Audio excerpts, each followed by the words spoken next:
Hello there. How would your life change if you woke up this morning and find that someone had deposited $9 million in your bank account? How would that affect you? How would your mind shift if next week, just like that, you attracted 1,000 new clients into your business? 1,000. What would your life be like if, bang, just like that, you realized you had the energy of a 20-year-old? How would your mind shift if Mensa recognized you as the smartest person on the planet? They're good questions, aren't they? Well, let me tell you something. There's a lot more than 9 million just waiting there to come into your life. There's an infinite supply. And the 1,000 clients, there's tens of thousands of people out there just waiting for someone to come and serve them. And the 20-year-old energy, do you know all the energy there ever was or ever will be is 100% evenly present in all places at the same time. No one gets energy. Everyone releases energy. And desire is the triggering mechanism that releases energy. And as far as being the smartest, hey, listen, the smartest sometimes are not the most effective. Being smart isn't the answer. Being effective is the answer. Did you know that all the knowledge there ever was or ever will be is 100% evenly present in all places at the same time? I'm Bob Proctor, and I want to talk to you about the law of supply as we're going through and giving you an overview in this video series of the laws, those 11 lost laws. Supply is one of them. Do you know, Halliwell said that man's never satisfied, never satisfied. The fact is deplored by many, but God did not intend man to be forever satisfied. You see, dissatisfaction is actually a creative state. That's right. There's a lot of people that mix up satisfaction and happiness. You can be very happy and very dissatisfied. I am never satisfied with the results that we get in our company, any of the companies that we have. I'm happy with them, but never satisfied. See, dissatisfaction is a creative state. Yeah, it was dissatisfaction that led to the incandescent light. Edison just got sick and tired of dealing with a wax candle or a kerosene lamp.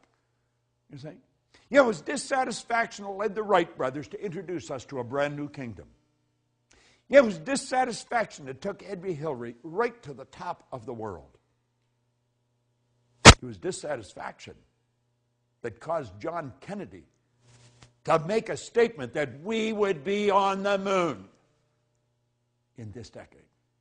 He said that way back in the 60s. Now, I hope you are dissatisfied. And if you're not, well, I'm going to say a quiet prayer for you. See, we believe, therefore, that it is right and good for people to seek to gratify all pure desires and ambitions. Now, I know there's a lot of people that don't agree with that, but they don't agree with a lot of things. But you're going to find out the small select group of people that really understand these laws, understand there is an infinite source of supply. Everything comes from one infinite source. Everything's made from the same. The difficulty with some is that they can more easily look to the creature as the source of their substance than to the Creator. It's just beyond the average person's grasp. We don't really believe that God is the source of our substance. Now, when we start to believe it, I think it starts to happen. Let me share something with you that I read a long time ago. Dr. Wernher von Braun was one of the greatest scientists that ever lived. He's considered by many as the father of the space program. Think about this for a moment.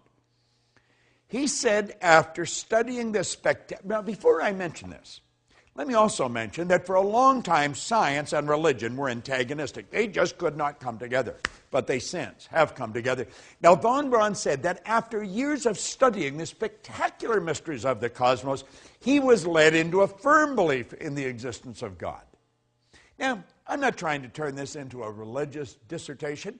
I am just mentioning my own personal belief after studying these laws for very close to 50 years. I see the law as the uniform and orderly method of the omnipotent God. A law is something that happens every time with every person everywhere. And everyone that has accomplished anything will be quick to tell you this. See, as we look back, everybody loves a dead genius. They really do. But you know, all of these great geniuses from history that we look at, they weren't considered geniuses when they were alive. The Wright brothers were considered real heretics. They really were. See, the people that made it happen, they were out of the box. They weren't ordinary thinkers. But they understood that there was this governing process called the law. You see,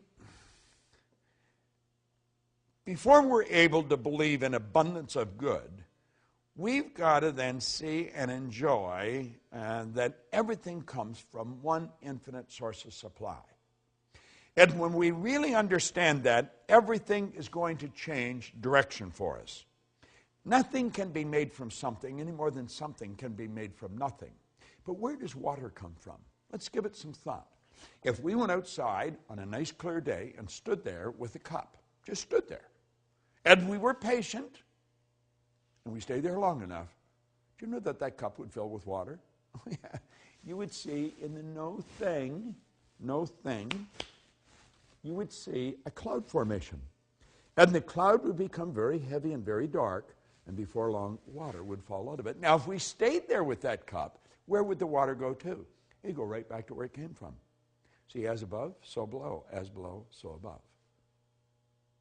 I want you to think about that. Nothing is created or destroyed. Everything's in a constant evolution of change. We literally live in an ocean of motion. You and I have the godlike ability to create images in our mind. And as we create the images in our mind, we control the vibration that we're in, and that vibration sets up an attractive force. In the seminars that I conduct, I hold up a little acorn sometimes that comes from a giant oak tree.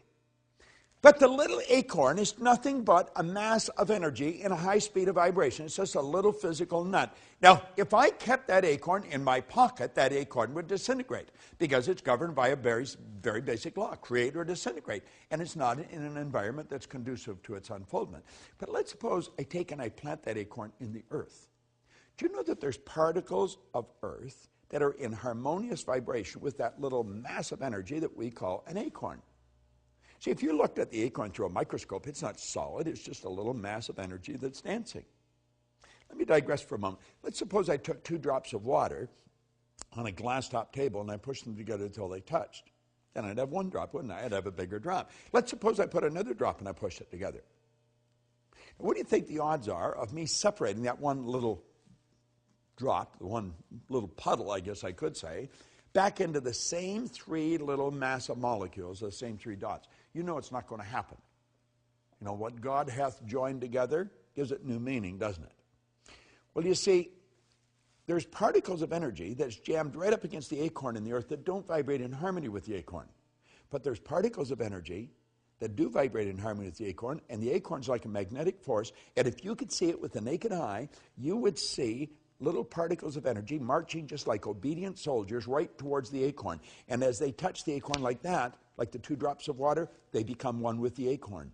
And this process is continuous. It's continuous. And the only particles of energy that the acorn can attract are the particles that vibrate in harmony with it. They're on a frequency.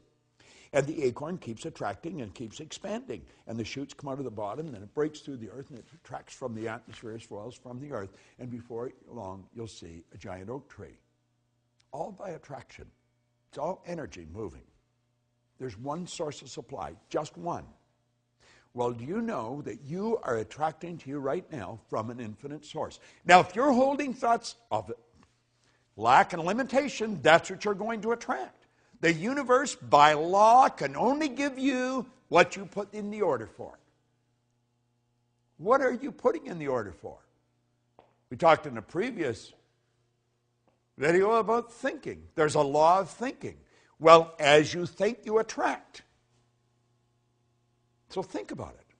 What have you put in order for? What are you attracting? Everything comes from one infinite source. You might say, well, I don't really understand that. Then just take my word for it, because I do understand it. And if you study it for a while, you're going to start to understand it. Like Solomon said, in all you're getting, get understanding. Well, let's understand where everything does come from. There's no lack. There's no limitation. As long as you live through your sensory factors and just go by what you see, then there will be lack and limitation because you're dealing with a very limited view. But when you start dealing with the God's eye view, you see things from a much higher level. There's no lack and no limitation. And understand this, what you think you attract, and you attract from one infinite source of supply. Study this law of supply. It's a phenomenal law, and it works for every person, every time, everywhere. This is Bob Proctor, and thank you.